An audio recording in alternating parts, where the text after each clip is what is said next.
بسم اللہ الرحمن الرحیم.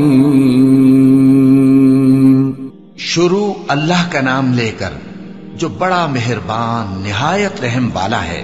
بے شک انسان پر زمانے میں ایک ایسا وقت بھی آ چکا ہے کہ وہ کوئی قابل ذکر چیز نہ تھا. ہم نے انسان کو ملے جلے نطفے سے پیدا کیا تاکہ اسے آزمائیں، تو ہم نے اس کو سنتا دیکھتا بنایا. یقیناً ہم ہی نے اسے رستہ بھی دکھا دیا. اب خواہ شکر گزار ہو خواہ ناشکرا. بے شک ہم نے کافروں کے لیے زنجیریں اور طوق اور دہکتی آگ تیار کر رکھی ہے. جو نیکوکار ہیں وہ ایسی شراب پیئیں گے جس میں کافور کی آمیزش ہوگی. یہ ایک چشمہ ہے جس میں سے اللہ کے بندے پیئیں گے اور اس میں سے چھوٹی چھوٹی نہریں نکال لیں گے.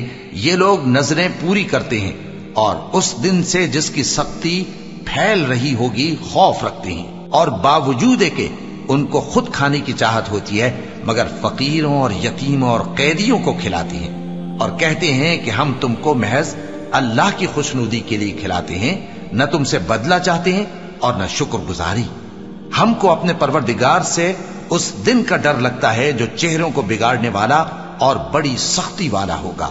چنانچہ اللہ ان کو اس دن کی سختی سے بچا لے گا اور تازگی اور خوشی عنایت فرمائے گا، اور ان کے صبر کے بدلے ان کو بہشت اور ریشمی لباس عطا کرے گا. اس میں وہ تختوں پر تکیے لگائے بیٹھے ہوں گے.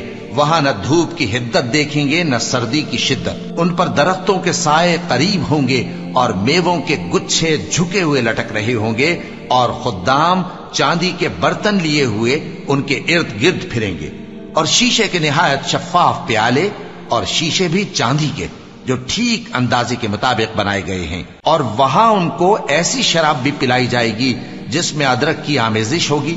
یہ بہشت میں ایک چشمہ ہے جس کا نام سلسبیل ہے، اور ان کے پاس لڑکے آتے جاتے ہوں گے جو ہمیشہ ایک ہی حالت پر رہیں گے. جب تم ان پر نگاہ ڈالو تو خیال کرو کہ بکھرے ہوئے موتی ہیں.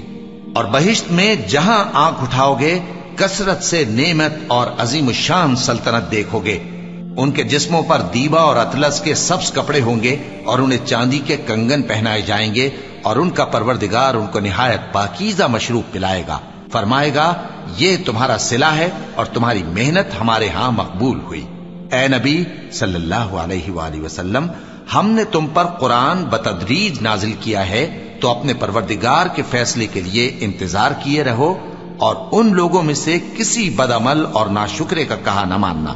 اور صبح و شام اپنے پروردگار کا نام لیتے رہو، اور رات کو بڑی دیر تک اس کے آگے سجدے کرو اور اس کی پاکی بیان کرتے رہو. یہ لوگ دنیا کو دوست رکھتے ہیں اور قیامت کے بھاری دن کو پس پشت چھوڑے دیتے ہیں. ہم نے ان کو پیدا کیا اور ان کے جوڑ جوڑ کو مضبوط بنایا، اور اگر ہم چاہیں تو ان کے بدلے انہی کی طرح اور لوگ لے آئیں. یہ قرآن تو نصیحت ہے، جو چاہے اپنے پروردگار کی طرف پہنچنے کا راستہ اختیار کر لے. اور تم کچھ بھی نہیں چاہ سکتے مگر جو اللہ کو منظور ہو. بے شک اللہ جاننے والا ہے، حکمت والا ہے. وہ جس کو چاہتا ہے اپنی رحمت میں داخل کر لیتا ہے، اور ظالموں کے لیے اس نے دکھ دینے والا عذاب تیار کر رکھا ہے. صدق اللہ العظیم.